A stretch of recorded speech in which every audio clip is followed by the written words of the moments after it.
tardes a todos, todos los presentes que vienen a esta charla.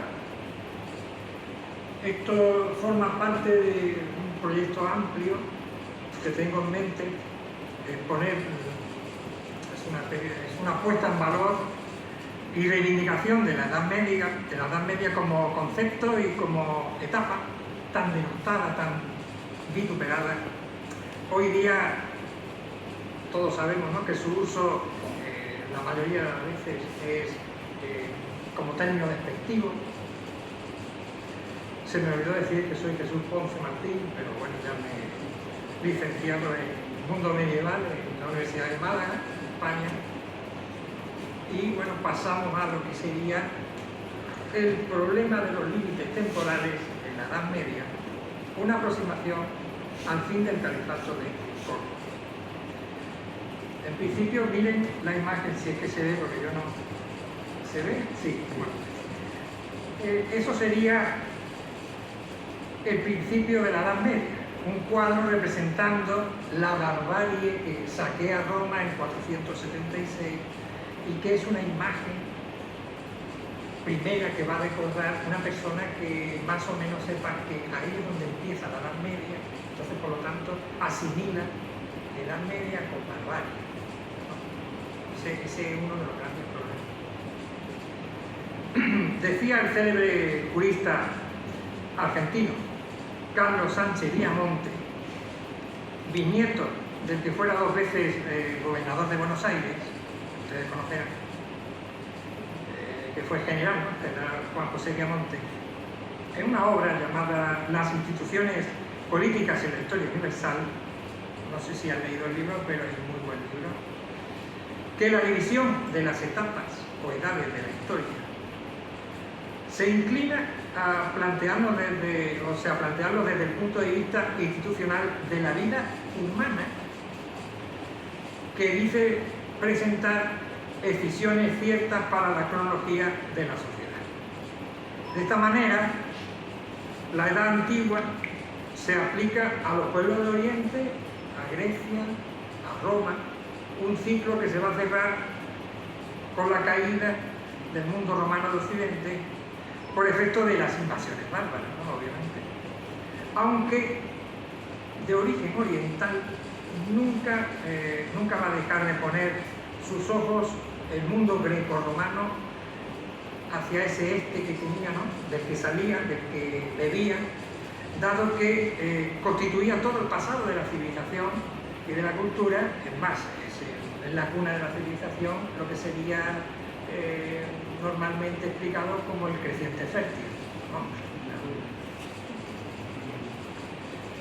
Entonces inicia la nueva edad, un mundo europeo hacia el medievo, ¿no?, una personalidad propia, consecuencia de los 2 factores que ayudan a señalar el fin de la antigüedad, ¿no?, lo que sería el triunfo cristiano, por un lado, y por otro, el fin de la cultura que había en ese momento con Roma, pero que van a asimilar luego los pueblos bárbaros diferentes que van a estar organizándose en estados y que obviamente tienen que gobernar un pueblo que no tiene su idioma, no tiene sus organizaciones, no tiene nada. Entonces tienen que adoptar al final. Pasa con lo mismo que con el mundo romano y el griego. El romano conquista al griego, pero la cultura griega conquista a Roma. De la similitud, ¿no? Bueno. Bien. Entonces, bueno, el cristianismo, originado también en Oriente, será el rasgo primordial de una nueva cultura que inicia con la decadencia romana, como lo he dicho, y la construcción de un nuevo sistema político, religioso, social, que tiene una moral propia, que va a dar una fisonomía y carácter a todo Occidente. Van a nacer de ese engranaje que va a ir formándose en la Edad Media, 1016 años. Se va a ir formando cada país de Occidente, ahí va a tener su cuna. Países de hoy, me refiero. Complementada toda, ¿no?, con los bárbaros que traen esa sociedad primitiva, una organización clanes, organización en tribus, pero que desgraciadamente o afortunadamente dominan las regiones que tienen organización y población romana, llámenla hispano-romana, galo-romana, italo-romana, etc. Depende del lugar. Se incorporan a la cultura de los pueblos invadidos, como ocurre con los romanos, con la griega. Finalizada esta irrupción, buscan la experiencia que ya existía, para aprovecharla, porque había que, era como una especie de tontería desperdiciar ese bagaje que tenían las culturas que ellos habían conquistado, porque le podían ayudar a gobernar a sus nuevos súbditos, se entiende también. La época inicial de la vida europea o Edad Media piensa en la historia como una pura cronología. Dentro de una evolución en conjunto es un pasaje, un tránsito entre edades diferentes. Es el inicio del ciclo europeo por alcance geográfico, claro, obviamente, y por caracteres homogéneos, una cierta homogeneidad que le da el carácter greco-romano, y aún hoy conserva rasgos esenciales. O sea, hoy día, miren ustedes, por ejemplo, nosotros somos hijos del derecho romano, el derecho de aquí, el derecho de Argentina, el derecho de España, el derecho de Francia, todos beben del derecho romano. La época inicial de la vida europea o Edad Media piensa en la historia como pura cronología dentro de una evolución en conjunto. Perdón, esto ya lo dije, lo siento. Sus fuentes, entonces, son el cristianismo y el derecho romano, conjugados para dar una base, dando un punto de partida a un nuevo espíritu, con un vehículo común, entonces, la lengua latina. Había que aprovechar todo. Esto es una cosa común y que les va a ayudar enormemente a controlar a los pueblos sometidos, independientemente en qué manera se apoderaran de la tierra, ¿no? Que si en suerte, que si en invasión, no depende. Existe un error de perspectiva, dice Viamonte, cuando se clasifican las edades de la historia porque no termina con los autores que la proponen. Ese es un pequeño defecto. De este modo, la edad moderna será moderna para el que lo propuso, al igual que la contemporánea lo es hoy para nosotros. Pero no sería muy del término, por ejemplo, el año 1800, no es contemporáneo de nosotros, sin embargo, lo hemos encasillado en esta clasificación. Además, las edades, conforme vamos hacia el futuro, se han ido acortando, ¿no? Tienen ahora vendría esto que está más, ahí está. Bueno, no sé si se ve, pero esto creo que se podría, no, es aquí. Está uno acostumbrado a otras cosas. Bueno. Y ahí tienen las edades, más o menos, y bueno, la prehistoria al menos tiene 3 millones de años, ¿no? La edad antigua comienza con la historia, es decir, con la escritura. Conviene la mayoría de los historiadores en decir que se inicia sobre el 3500 aproximadamente antes de Cristo, teniendo entonces alrededor de 4000 años de duración, y luego la Edad Media va a durar alrededor de 1000 años, como hemos dicho.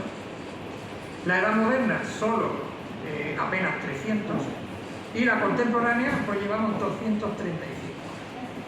No sé, ya se atisba a decir que va a haber una nueva edad que va a ser la edad atómica, en algunos autores he leído, veremos a ver. Yo prefiero quedarme en la contemporánea porque como es suena como más bonito, ¿no? Más romántico. Pero bueno. Por ejemplo, Estados Unidos, en Estados Unidos hay autores que tienen puntos de vista diferentes. Tienen ustedes a historiadores que dicen que la edad contemporánea empieza en la Segunda Guerra Mundial, por ejemplo. Si no nos llevamos de acuerdo ahí, estamos mal. A la hora de decir cualquier cosa no va. Bien, entonces ahí...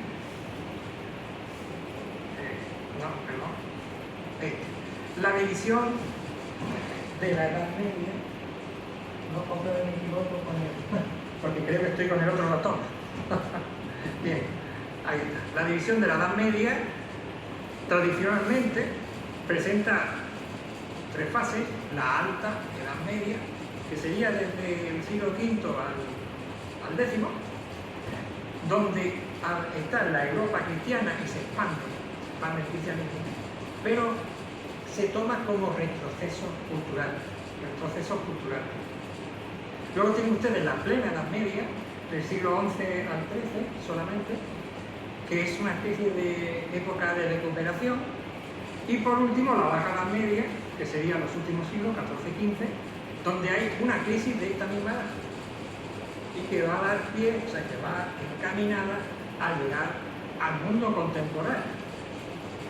Porque aunque lo que toca decir es el mundo moderno es una transición de la Edad Media al mundo contemporáneo. Por eso digo que empieza ahí, en esa Baja Edad Media, con la crisis de edad. Es impropio hablar de Edad Media, tanto en civilizaciones extraeuropeas como extramediterráneas. Convencionalmente hablamos de los límites principales de inicio y fin, aunque hay autores que fijan más en 1453, por ser el fin del Imperio Romano de Oriente, ¿no?, que puede también coincidir con la publicación de la Biblia de Gutenberg, una especial, ¿no?, que era la latina, de 42 líneas, también llamada Biblia de Mazarino. Resulta que en estas fechas, entre 1450 y 1455, se da por primera vez la impresión masiva de libros. Entonces, justamente coincide con el 1453, que también coincide con el fin de la Primera Guerra Internacional Europea, que va a ser la Guerra de los 100 años, donde obviamente no todos los países participan durante todo el tiempo, ni siquiera tampoco al mismo nivel, pero sí hay muchos reinos cristianos que van a estar de alguna manera influenciados por esta guerra. Entonces va a ser un periodo de calma, 1453, a partir de 1453, en algunos países.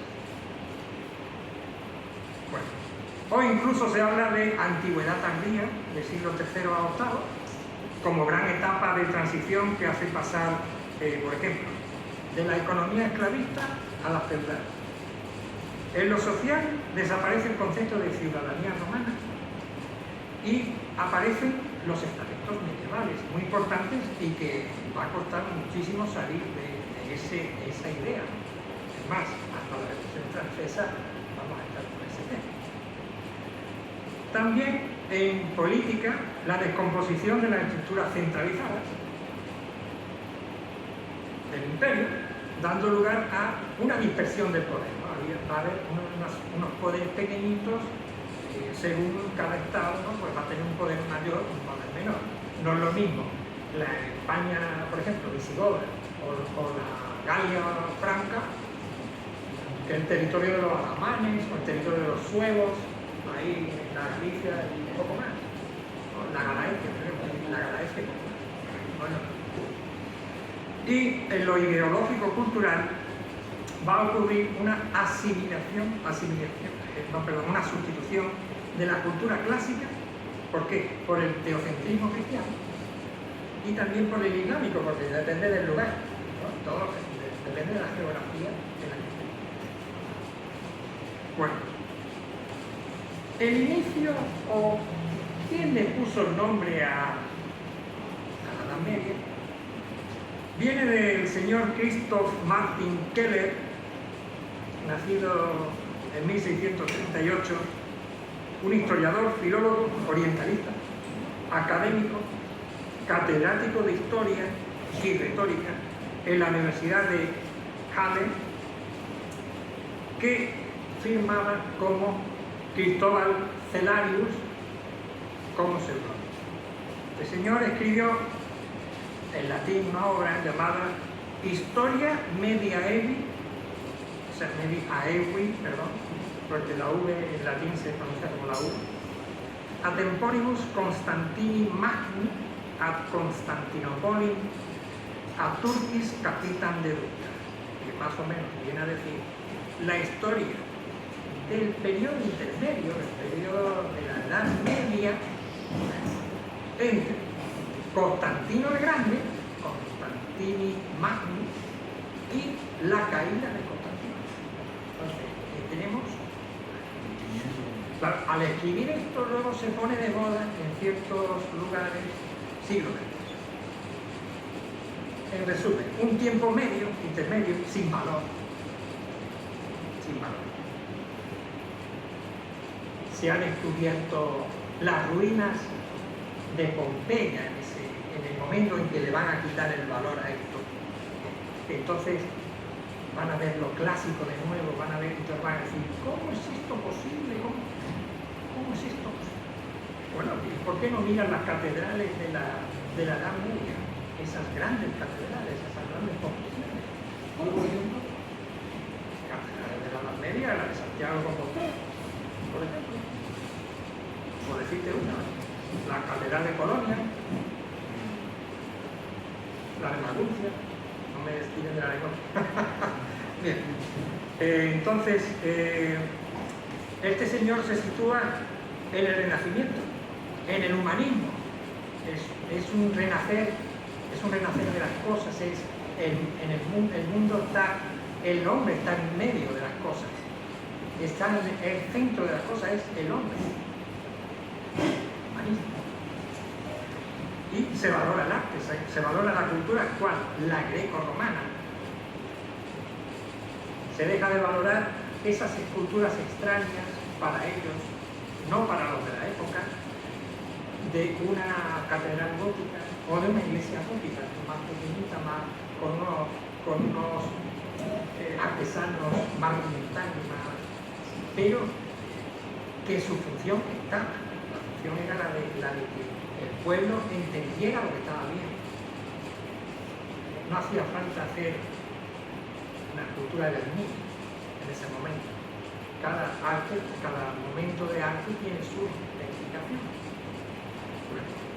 Aparte de darle el nombre, popularizó el preconcepto erróneo de que la Edad Media es una época oscura, donde hay retroceso intelecto-cultural, aletargamiento socioeconómico, secular, asociado también a un feudalismo, que se ve además también este feudalismo oscuro. O sea, esto es definiciones revolucionarias que combaten el antiguo régimen en 1789. Esto viene todo de... Bueno. Entonces ahora...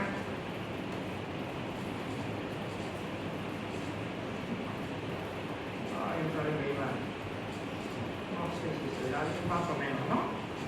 Eso es un mapa de España en la época, supongo que pone Califato de Córdoba, más o menos. Entonces vean ustedes que casi que ocupaba toda la península, no la ocupa del todo, pero de milagro. Hay una zona del norte donde están las... En realidad, esto con el tema de las fuentes también se da, porque ¿qué opinión creen ustedes que tenían con el episodio de Covadonga, por ejemplo, en la Edad Media? El episodio de Covadonga, las fuentes cristianas dicen: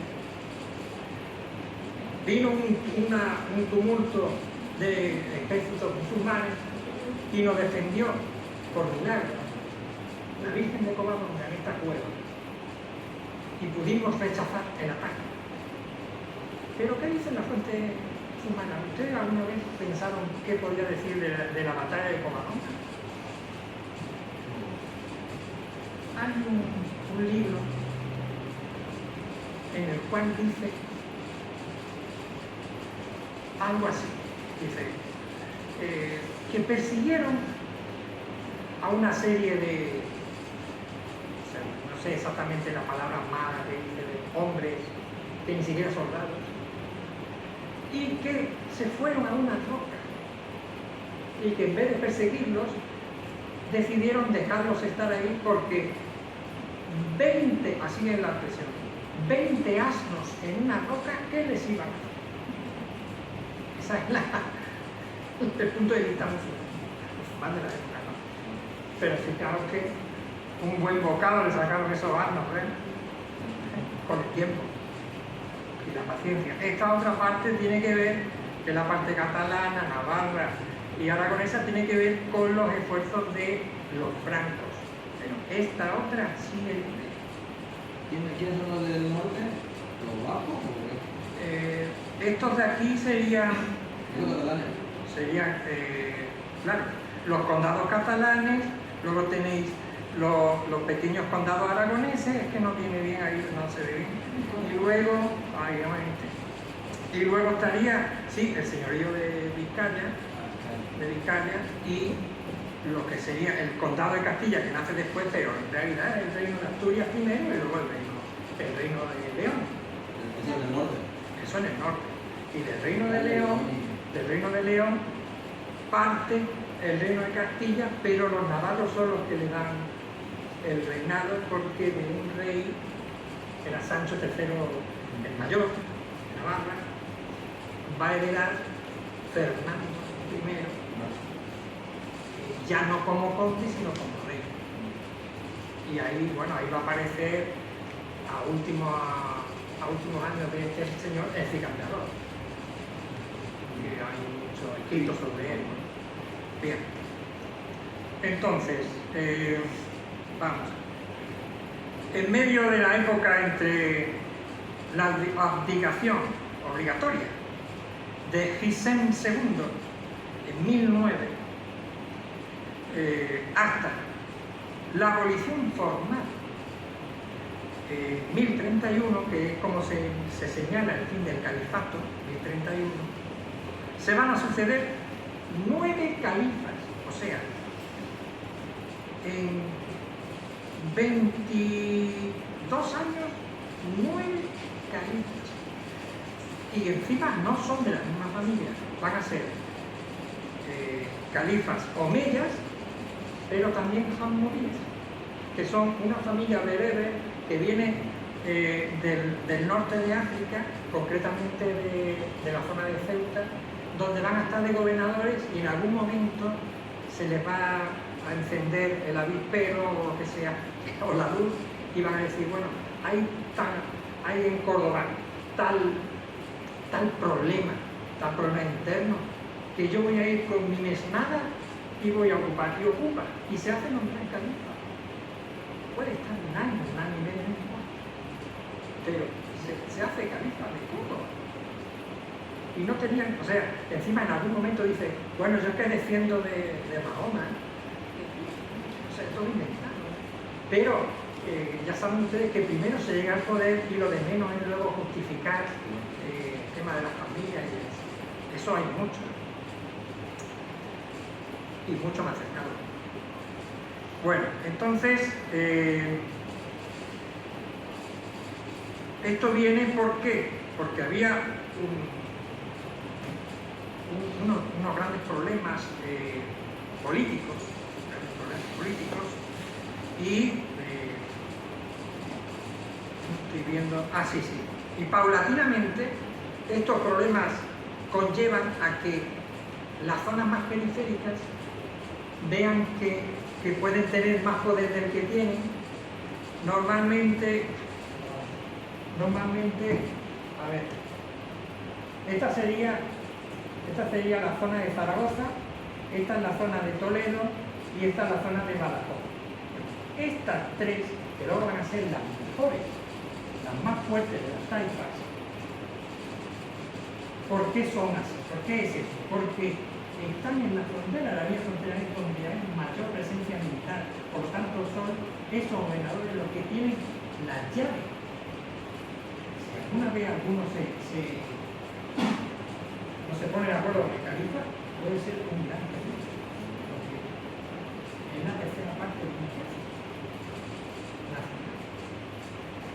aquí lo que había era una guardia califal y mucho, pero cuidado que la guardia califal también tenía mandanga, porque resulta que en algún momento, te voy a contar una anécdota, había de la época de los emires, que también son omeyas, una rebelión que se llamó la rebelión de Secunda, de la Raval de Secunda,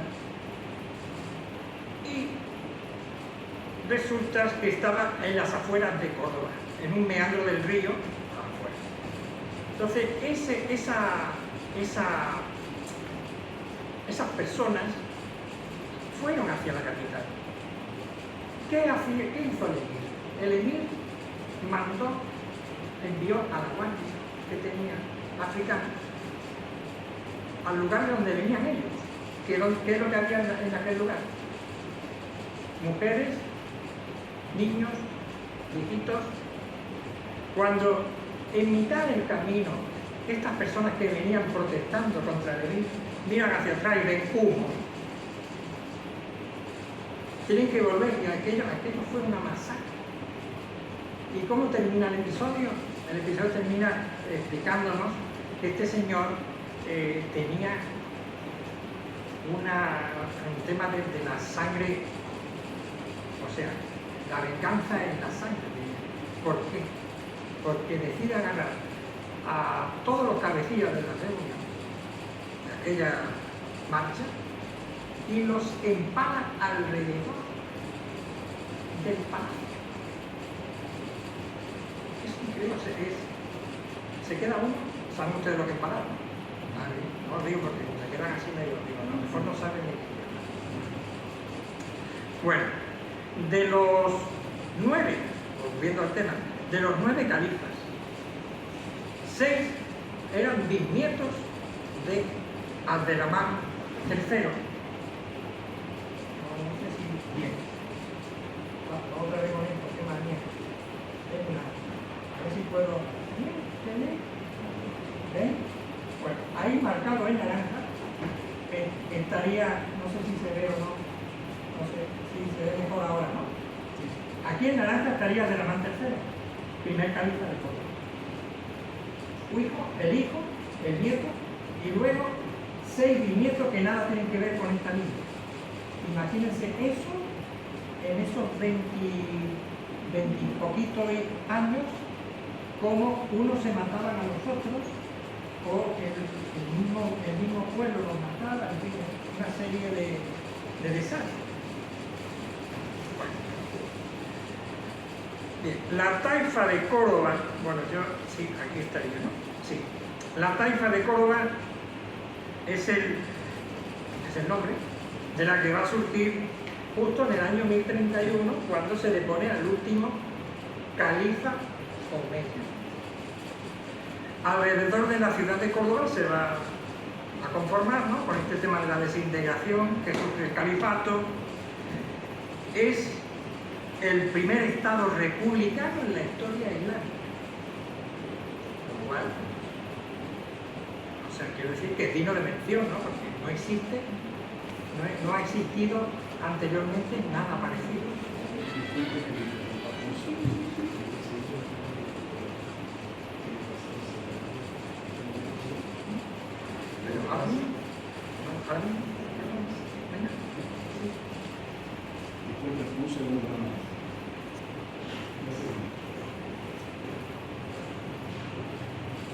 Un momentito, que viene el señor presidente de la Cámara de Diputados de Corrientes. ¿Están entendiendo más o menos la dinámica?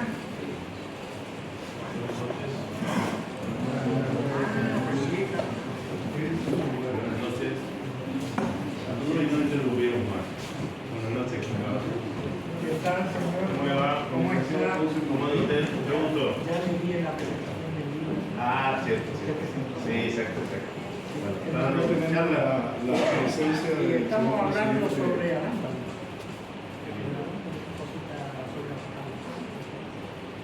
Bueno, aclaramos acá de visita el señor presidente de la Honorable Cámara de Diputados, doctor Pedro Gerardo Casal, que agradecemos particularmente su presencia esta noche. Así que, si simplemente bueno, saludarlos, felicitarlos por lo que esta idea de conocer un poco más de nosotros, conocer un poco más de la historia, tiene que ver con visibilizar y conocer claramente de nuestros orígenes, porque a veces nosotros somos como somos, sobre todo los correntinos, porque arrastramos las guerras, qué pasó con nuestra historia, de qué lugar venimos, porque esto también nos permite generar la identidad que forma parte de uno de nuestros valores más importantes como seres humanos. Así que los felicito por esta inquietud y por supuesto a ustedes. ¿Son alumnos de la carrera de Historia de qué año? Segundo año del Instituto de Formación Docente. Qué bueno, espectacular. Espectacular, los felicito. Y hoy tenemos una conferencia distinta de nuestra temática usual, que nos vamos a Europa y no vamos a España. Y yo creo que se estará medio divirtiendo. Bueno, muy bien. Estoy leyendo un libro ahora de un español, que el título del libro es La política en tiempos de indignación. Y eso puede ser para cualquier época de la Atemporal. Ah, bueno, ahí sí. Sí. Es nuevo el libro, ¿no? Atemporal, sí, Sí. totalmente de acuerdo. Bueno, muy bien, no lo interrumpo más. Yo le preguntaba recién a Fernando cuál era el primer escritorio de la legislatura correntina. Eran tres. Yo tengo una que data, no sé de qué época, pero muy trabajada, muy linda. Así que cuando quieran ir a conocer, con todo gusto. Allá Acá en el recinto, en la legislatura. Gracias, doctor. Bueno, muy bien, a ustedes, Orlando, nuevamente gracias. Gracias, no nos interrumpo más. Que sigan bien. Felicitaciones.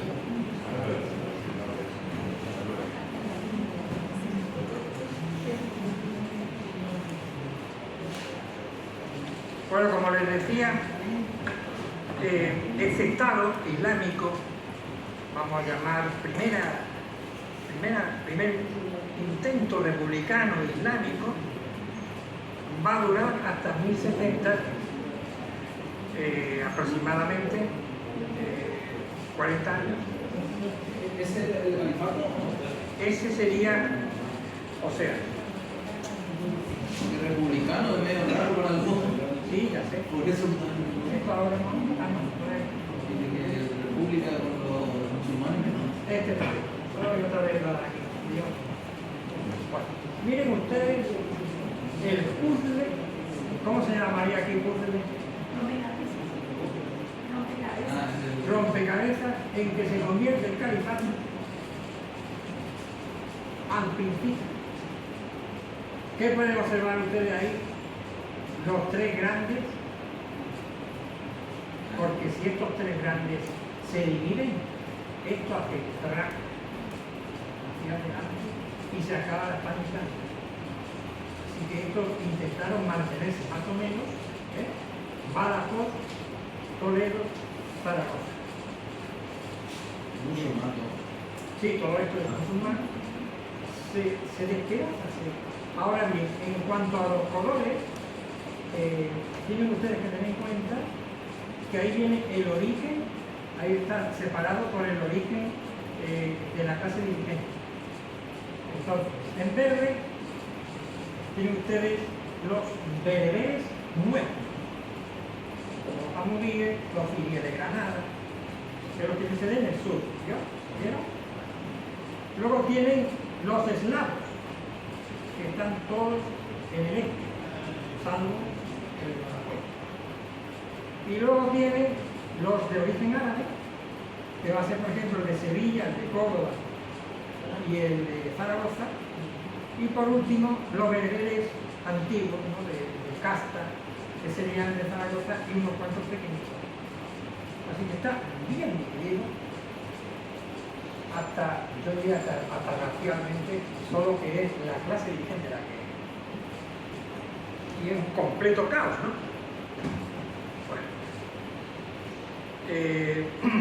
Tras la caída del califato omeya, Al-Ándalus comienza a fracturarse en pequeños emiratos, que puede llamarse también reinos, independientes, a las que se va a llamar taifas, que puede traducirse como bandera, banda parte.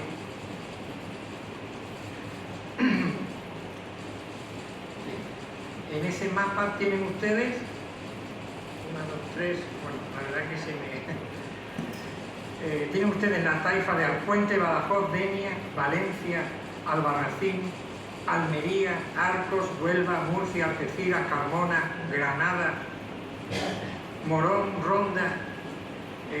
Se le ha llamado a una Sierra María, Santa María del Algarve, Zaragoza, Jaén, Lisboa, Niebla, Sevilla, Málaga, Silves, Melilla y Mollina.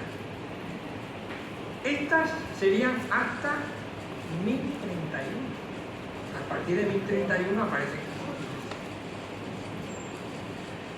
Como les dije ya, Córdoba se va a gobernar por una élite colectiva y no hay un emir, pero van a seguir teniendo esos problemas civiles que tenían hasta que Toledo intenta tomar Córdoba. ¿Por qué? Porque uno de los candidatos pretendientes a medio gobernar esta Córdoba le pide ayuda a Sevilla. Y Sevilla, en ese momento, en 1070, había cambiado esto mucho. A ver si conseguimos algo que se pueda ver. No, adelante. Adelante. Bueno, no sé si se ve, pero la de Sevilla va agarrando como los reyes católicos agarraron el reino de Granada, grano a grano, así va Sevilla, el reino de Sevilla, y la verdad que prácticamente agarra todo esto, incluso haciendo un arco, y llega a conquistar también Málaga. O sea, eso. Entonces, antes de que ocupe Córdoba, que no solo, o sea, no le molestó a Toledo que se ocupara Carmona, Málaga, no, pero sí Córdoba. ¿Por qué? Porque Córdoba era la sede del califato. Antiguo ya no valía, pero estaba. Ahora bien, el origen de estos reinos taifas. En 1031 tenemos que es el fin del califato. ¿Pero es el principio de los reinos taifas? No. El primer reino taifa es el de Alpuente en 1009. O sea, ya en 1009 tenemos uno y es chiquitísimo, pequeño, no se entiende por qué no fueron, pero sí se entiende, porque si hay un desgobierno, no existe una fuerza opresora, no existe nada. Y a partir de ahí, todos esos que les nombré son antes de 1031. Entonces, el señor que gobernaba en Toledo, llamado Al-Mamun, decide sitiar Córdoba. Los cordobeses piden de nuevo ayuda a los sevillanos y entonces los sevillanos derrotan al de Toledo. Pero ¿qué hace el rey de Sevilla? Al-Mutamid, el famoso Al-Mutamid, el rey poeta de Sevilla, conquista Córdoba, o sea, fue a ayudarlos y se lo queda, lo conquista en 1070. Entonces aparecen después unas nuevas taifas, como dije, que van a ser, por ejemplo, la de Mértola, la de Lorca, la de Calatayud y Tudela, que eso están en el norte, la de Ceuta, que está al sur, que todavía no se había emancipado, ahí sí se emancipa. Por ejemplo, estamos hablando de 1061, miren qué tal, ¿no? Segorbe, Mallorca hasta 1076, no, Mallorca sería las islas, ¿no? De aquí, hasta 1076 todavía, bastante. Bueno. Y entonces ahí veníamos a decir que los reinos de taifas no empiezan en 1031, sino que hay aproximadamente, habrá unos 15 ya en 1031 y van a seguir haciéndose, se va a seguir. Lo que pasa es que Sevilla desde 1031 va a ir acaparándolo, va a ir haciendo estas cosas. Y aquí es donde empieza, tenemos que hablar también del final del califato, porque el final del califato no fue en 1031. Como les dije ya, de los 9 califas, 6 eran omeyas, pero 3 no. 3 eran de la familia Hammudi, que eran de unos gobernadores del norte de África que habían cruzado el estrecho y se habían apoderado de ciertas zonas, como por ejemplo de Sevilla, de Málaga. Y ahí van a formar esos reinos nuevos, bereberes. Pero en el momento en que el primero, Ali ibn Hammud al-Nasir, o sea, Ali, hijo de Hammud, por eso son Hammudíes. Al-Nasir significa el victorioso, pero o sea, que no tiene nada que ver con el nombre, pero se le conoce así porque es el que entró en Córdoba y la conquistó. Esto pasa en 1009. Entonces, en 1009 este hombre se hace califa. Luego existen una serie de altercados familiares, ¿no? Podríamos decir, con un tío suyo que está gobernando en Sevilla. Entreverados, como dirían ustedes, están estos otros califas que son 6 y el pueblo los va nombrando conforme está el lío, está el problema que viene allí, que resulta que cuando en 1031 se depone a Gisén III, el último califa, tenemos un califa que se reconoce como califa en Málaga y que nunca dejó el título de califa. Es reconocido por varios, como por ejemplo el Cirí de Granada, pero en algún momento le pierde el respeto porque hay guerras civiles, que ya saben ustedes que esto es una cosa que viene de antiguo, ¿no? Entonces hay una serie de guerras civiles y que en algún momento el granadino se da cuenta de que puede y conquista Málaga. Luego los sevillanos le sacan las Málagas, pero no importa, o sea, realmente lo que interesa es que incluso gobernando en varios puntos y también en la zona de Ceuta, el último Hammudi va a seguir creyéndose que es califa de Córdoba, o sea, de Alhambra. ¿Se entiende esa parte? 1031 no es el fin del califato y no empieza la primera califa. Bueno, esto por un lado. Bien. Ahora vamos a ver esto. Aquí tenemos la entrada de un pequeño problema africano. De nuevo, se ve poco, pero a lo mejor aquí se va a ver mejor. Ahí se ve mejor, ¿no? En el sentido de que, vamos a ver, esto sería África, ¿vale? Y esto es España. Bueno, la península ibérica, porque también está Portugal. Lo verde africano es el imperio almorávide. Y esto verde es lo que van a conquistar los almorávides en Al-Ándalus.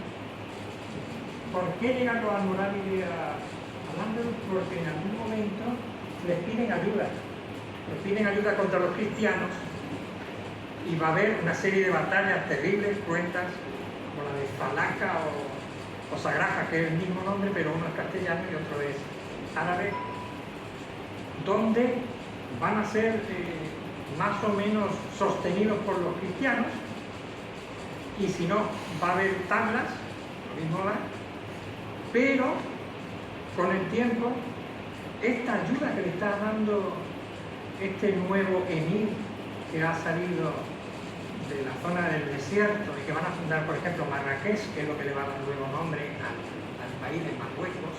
Marruecos sale de la palabra Marrakech. Estos van a perder el respeto.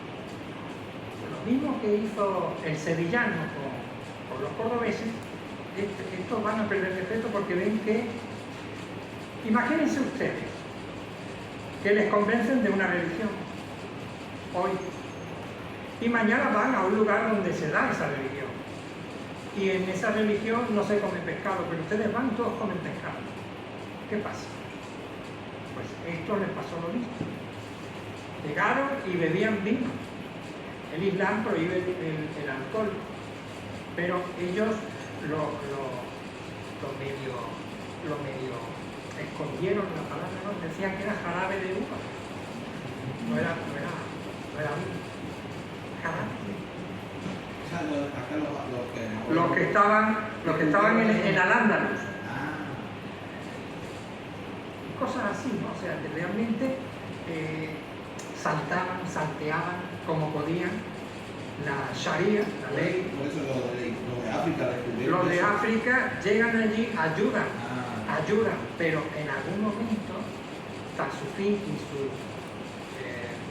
sustitutos, ven que esto no puede ser. Pues como que ellos están con la nueva fe, que están a flor de piel, y estos que visten como si fueran mujeres, los gobernantes de Asia. Bueno, perdón por las mujeres que decir, pero quiere decir que el hombre en la época esta, ¿de dónde creen que viene, por ejemplo, el hombre se viste por los pies, ¿no? El machismo, porque arriba, ¿no? Entonces, por ejemplo, la seda, trajes de seda, muy relajada la religión. Entonces, estos que vienen con una profunda, quizás no tan profunda, pero sí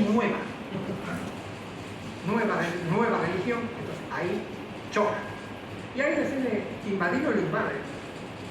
Tiene un cierto problema con la zona del Cid Campeador, que es la de Valencia, pero en 1102 se acaba porque este señor se muere y los descendientes de él no tienen su... Es más, el hijo del Cid ha muerto, si no en la batalla de Sagrajas, ha muerto en combate en la conquista de Toledo en 1085 por los castellanos. O sea, en 1085 la taifa de los toledanos ya no existe. Pero en 1086 o en 1084, uno de esos 2 años, los almorávides conquistan Ceuta. Ya están en la puerta del Ceuta. Y ahí los llaman, porque han conquistado Toledo, ahí los llaman los de Al-Ándalus y por eso él cruza. ¿Entiendes? Ahí viene. Bueno, vamos a seguir. No, esto no sé yo si seguir. Sí. Bueno. Ustedes van a reconocer esto, porque esto venía ya a cuento de la reflexión, ¿no? Esto es un cuadro de la Revolución Francesa. Y van a ver ahí un señor en una plaza pública con la Guardia Nacional Francesa, quizás la bandera francesa se vea por algún lado, y ven la guillotina aquí en medio y un señor con una cabeza en la mano. ¿Qué decía la Revolución Francesa en su principio? ¿No? Fuera blasones, fuera los reyes, los condes, los duques, los marqueses, todo eso. No, eso no era la esencia de la Revolución Francesa, la igualdad. Aquí tienen ustedes, sobre todo en color rosado, lo que serían reinos absolutos en esa época, antes, en la previa, como dirían ustedes, en la previa de la Revolución. Y aquí, la Europa napoleónica. ¿Qué hizo Napoleón? Napoleón se colocó como emperador. No era que no iba a haber reyes ni... ¿Qué hizo con los hermanos? Duque de no sé qué, la hermana, duquesa de no sé cuánto, el hermano, rey de Nápoles y luego rey de España. O sea, ¿dónde estaba la idea de la revolución cuando él repartió los reinos entre sus hermanos? Sin embargo, él se adjudicaba como si fuera el que expandía la revolución. Eso lo digo porque, o sea, viene a cuento, en el sentido de que no siempre parece todo lo que es, como tiene que ser. Así que, bueno, y justo después tenemos la Europa del Congreso de 1815, donde se forma la triple alianza de nuestros tres, ¿no? Con Prusia, con Austria-Hungría y con Rusia, que no dejan que ningún movimiento revolucionario pase de ahí, de movimiento. Cualquier país que tuviera un track, iban a poner como si fueran árbitros de Europa. O sea, pasamos en el sentido de que todo el mundo estudia que la Revolución Francesa, que 1789 es el año en que se marca la edad contemporánea, pero es así. O sea, ¿dónde se da la revolución? ¿Se da en París? ¿Se da en Francia? Pongamos Francia. Pero Napoleón no era... O sea, acabamos de ver que una de las ideas de la revolución, la igualdad, no la cumplía mucho. Sí, pero estamos hablando... Claro, pero estamos hablando de Francia y el resto de los países. O sea, es verdad, es realidad, sería realidad, es bueno pensar que 1789 marca la época o no. Yo creo que eso habría que replanteárselo o pensarlo por lo menos, ¿no? Lo digo porque esto es para que vean, por ejemplo, el tema del fin del califato, el principio de los reinos de Califa. Nada es lo que parece al final, pero esto que sería así.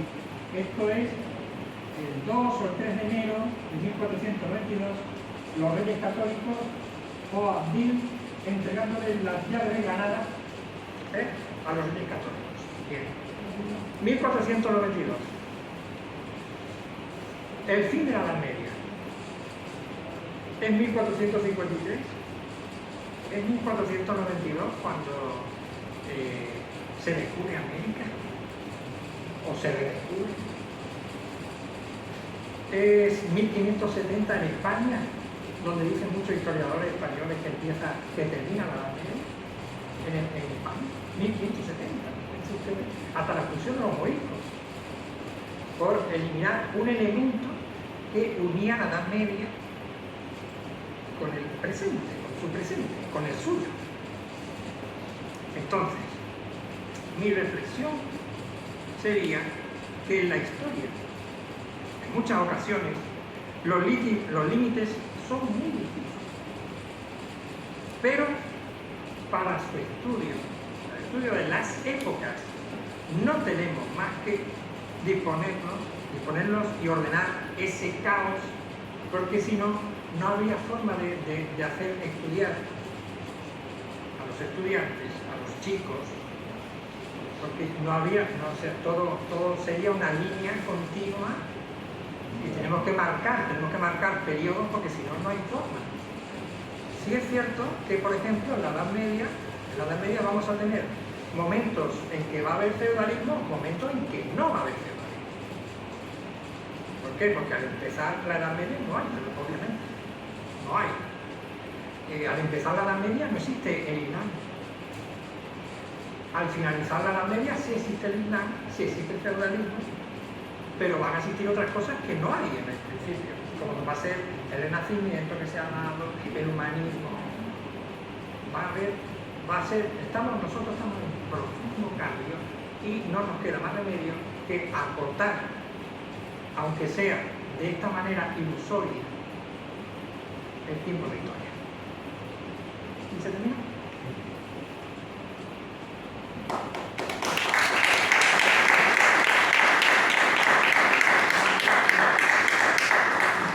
Muchísimas gracias por los aplausos.